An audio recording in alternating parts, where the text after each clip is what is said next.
Hi, I'm Chap Bettis, author of The Disciple Making Parent, and this is my audio blog, where I read some of my blog posts in audio format for your convenience.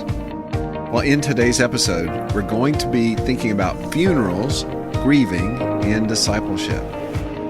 Part of disciple making is bringing our disciples into new situations and coaching them through those.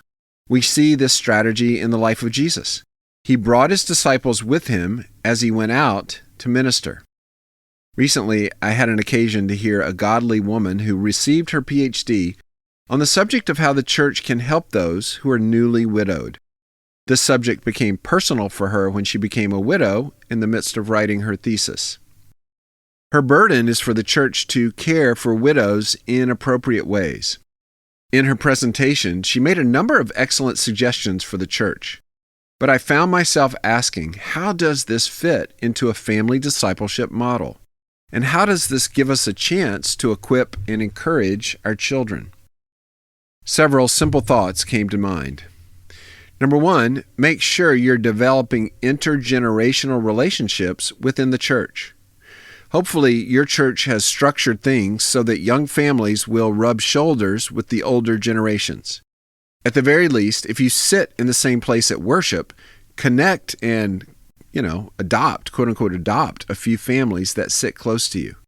Train your children to interact with older generations. Don't excuse your children from this by saying they're shy. So number one, make sure that you're developing intergenerational relationships within the church. Number two, if a death strikes that older family, consider bringing appropriately aged children along to the visitation or funeral service. Going to the funeral home is a sacrifice, but that's what brothers and sisters do for each other. It will help model and train our children in love towards others who aren't like them, older people.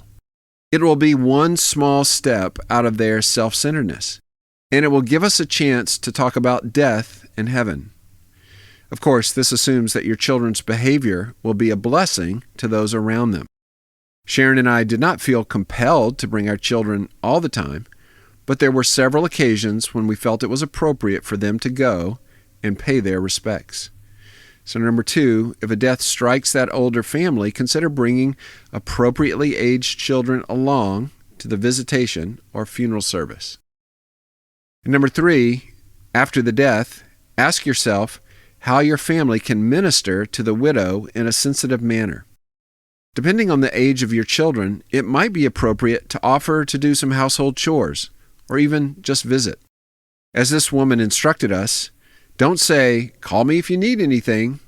Rather say, "I'd like to come over and help. I want you to give me something to do." James 1:27 tells us that religion that is pure and undefiled before God the Father is this: to visit orphans and widows in their affliction, and to keep oneself unstained from the world.